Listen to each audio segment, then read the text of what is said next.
Hi, my name is Rachel and I'm an environmental educator at McDowell Nature Preserve. And welcome to our Nature at Night at Home segment, Moths. And we're going to learn all about moths and why they are really cool and what makes them unique. And hopefully we'll find some of our local species tonight with a moth sheet.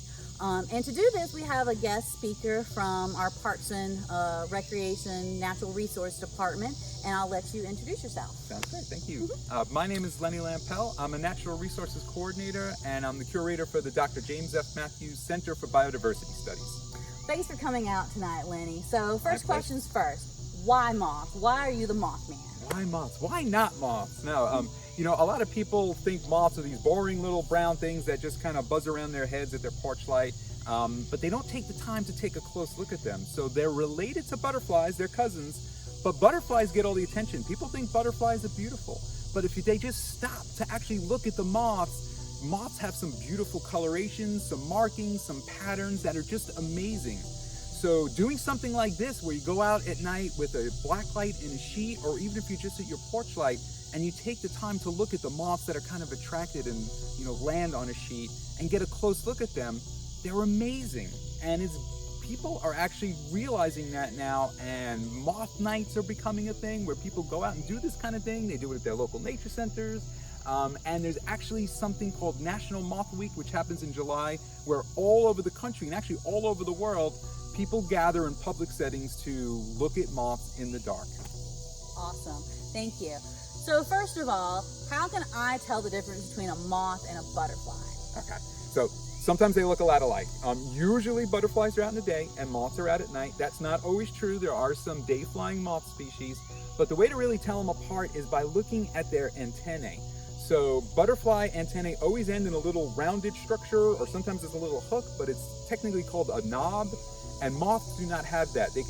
Their antennae can be long filaments, or sometimes they're fuzzy, kind of feathery type things, but they don't end in that little knob structure. And that's really the main difference between butterflies and moths. So we'll have to look for those little feathery antennas tonight. Oh yeah. So why are moths nocturnal? Mostly nocturnal. Yeah, so coming out at night has its advantages. For one thing, there's less predators around. So there's a lot of insect-eating birds that are around in the daytime that would love to eat moths if they could get them. Some of the reptiles, like maybe snakes and lizards, would definitely catch a moth if they could. But by being out at night, you have a much shorter list of predators to deal with. And less competition too. There's just not as many other insects out at night as there are in the daytime. Cool. And do moths have any sort of special adaptations that help them live a better nocturnal life? They have really cool patterning, which helps them actually more in the daytime to blend into their surroundings. So this camouflage is kind of incredible. Sometimes you could be walking past a tree and see one of my favorite groups of moths are the underwings. They have bark-colored wings. And when their wings opened up, they could be brightly colored, but when their wings are closed, you won't even see them on the tree bark. You could walk right past them. And then there's like a beautiful green Luna moth, and that green color helps them blend into the leaves, and that's where they'll hide in leaf foliage during the daytime. So great adaptations to being alive, but hiding during the daytime hours is what's important for moths. Seems like they're really smart. So we're going to set up the moth sheet now so we can see what kind of local moths we can find tonight.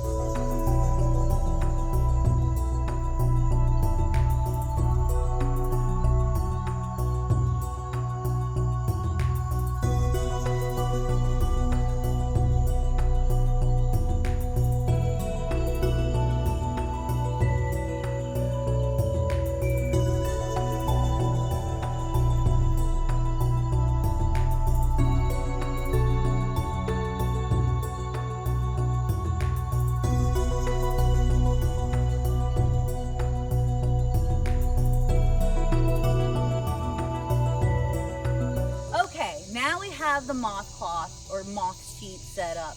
Explain how it works. Okay, so what this is we have a black light that's attached to a portable battery pack, which means we can bring this thing anywhere. We can get out deep into one of our nature preserves and set this up and attract moths, or we can put it right outside the nature center or even in someone's backyard if you wanted to.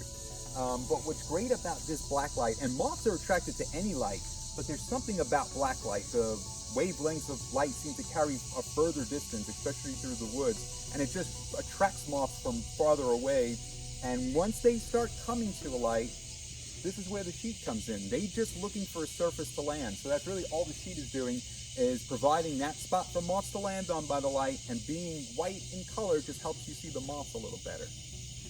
Awesome.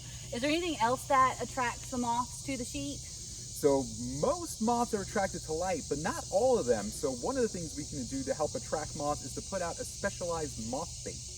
Awesome. And can you explain what this moth bait is? Okay, there are secret recipes. I'll give you mine, but other people won't tell you what they put in theirs. But the nickname we have for this moth bait is called mung, and our concoction consists of stale beer, rotten bananas, brown sugar, and molasses. You make a slurry of it, and you let it sit in like a really hot place for about, several months to a year, and then it ferments and it gets rotten and it smells terrible and it's horrid, but the moths love it. That sounds delicious, Oh, Lenny. it's great. So you can actually create your own kind of moth sheet at home by using your porch light, or if you have a UV light at home, you can set up a white backdrop and by your porch light if you want to see if you can catch your own. You can also check out our moth bingo on one of our social media pages to help you identify some of the moths that you find. So that's hopefully attract some moths tonight, Lenny. Yes, let's do it. Got our first moth. Can you tell us a little bit about this moth, Lenny? Yeah, this is a really nice one to start with. This is a tulip tree silk moth. It's one of our more common large silk moths that we have here. The caterpillars do feed on tulip tree leaves, which is one of our most common forest trees. And it's always a treat to see a big pretty moth like this show up the sheet so early in the evening. Okay, so we found a moth that's really using his camouflage to blend into this tree. Oh, there's another little cricket there too. What kind of moth is this, Lenny? This is a copper underwing. So the forewings kind of help it blend in, but if it was to open up, its hind wings would have a coppery red coloration. What is this brightly colored beauty? This is a moth that everybody loves, the rosy maple moth, nicknamed the cotton candy moth, with that pink and yellow coloration. We have some new moths on our moth sheet. We have 3 little small guys. Lenny, do you want to identify these moths for us? Yeah, sure. This is a really pretty one. It's got these great markings on it, and it almost has a little green and yellow stripe on its thorax. It is called a tussock moth. There's actually 2 species that look identical in the adult stage. The caterpillars look a little different, but the adults look identical. A banded tussock moth and a sycamore tussock moth. But by looking at them like this, you can't tell the difference. One of the 2. That's when those field guys are handy, aren't they? Oh, yeah. This moth has got some really nice markings too, those kind of dark bands on the wings. Formerly known as a Baltimore bomoloka. They've changed it now to Baltimore hypania, but we still call it Baltimore bomoloka. That has a good ring to it. That sounds fun to say.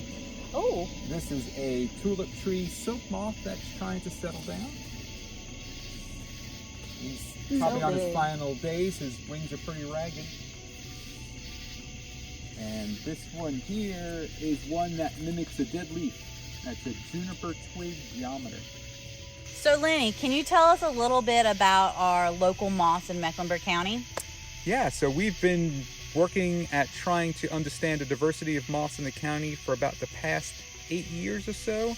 And with butterflies, we know we're up to about 100 species, maybe just over that. But usually when you have that many butterflies, you'll have 10 times as many moths. And that seems to be about right because we've already cataloged 900 different species. And we have a backlog of photos we need to look at, so I'm sure we're close to 1,000 right now. That's really crazy to think there are that many different diverse species of moths in the county. It really is, and there's a lot going on right now with people realizing how insects are declining, and just not even locally, but it seems to be a worldwide issue. So they're such an important part of the environment. So the more that we can learn about what we have in our nature preserves and in our county in general is super important. So we're still at the stage where we're really trying to learn about the different species that we have here. Thank you so much for coming out, Lenny, and sharing your passion and your knowledge about moths for us. It was my pleasure. Excellent. Thank you for joining us on this video of Nature at Night at Home. Hopefully you'll take some of these cool moth activities and create your own moth sheet at your own home so you can experience some nature at night in your own backyard. And please stay tuned for some more Nature at Night videos from our own social media pages on Facebook, Instagram, and Twitter. And thank you so much. Have a good evening.